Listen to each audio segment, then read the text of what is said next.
What's going on, guys? I've got here a 2009 Chevy Silverado, and I'm using this car to show you the location of the starter fuse and the starter relay. And I'm also going to give you some important troubleshooting steps. So one of the first things I like to do is check to make sure that your gear shift indicator accurately reflects whether or not you are in park or neutral.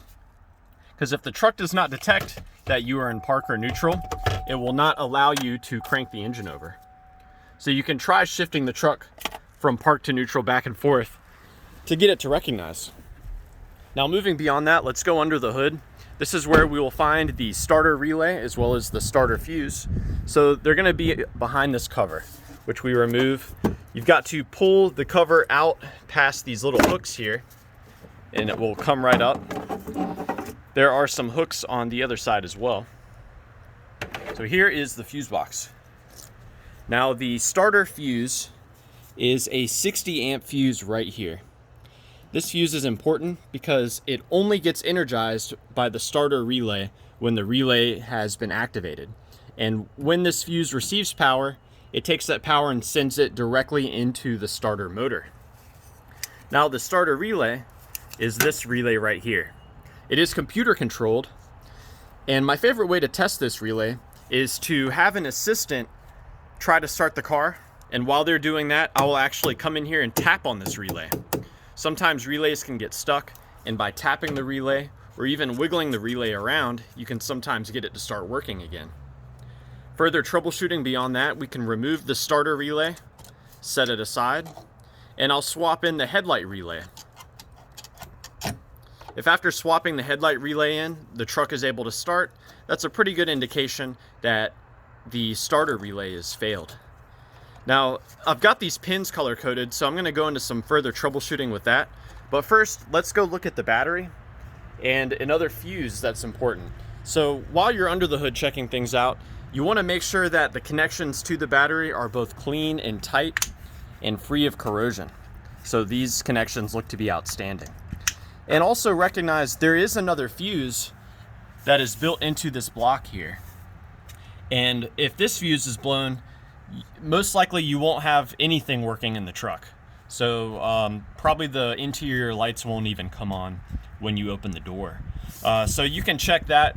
If the truck is just completely dead and your battery appears to be good, that's what you'll want to look into. Now let's move back to the fuse box. I do want to show you, if you do find that this fuse is blown, it's easy enough to remove if you have some needle nose pliers. You've just got to wiggle it from side to side as you pull straight up. And what's very common with these is the very top plastic piece of the fuse will break off. That is really not a huge deal. It's just more annoying than anything else. But yeah, the fuse just comes right out like so. And if you're stranded somewhere and you need a quick replacement fuse, you can use this ABS fuse here, but that's just a temporary measure.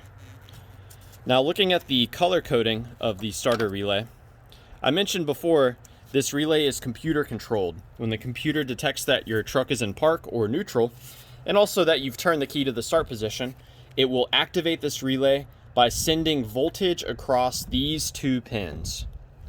So if you have a voltmeter or a test light, you can check to see if you're getting power between these two pins when you're trying to start the car.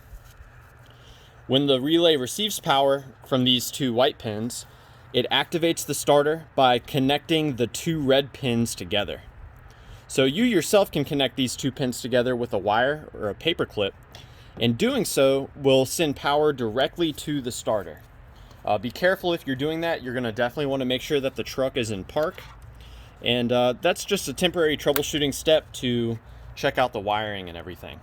If you connect those two pins together and the truck does not start, you may have a weak battery, a bad connection, maybe a bad starter, or possibly even a seized engine. So yeah, I hope this information was a good starting point for you in troubleshooting the starter on your Chevy Silverado.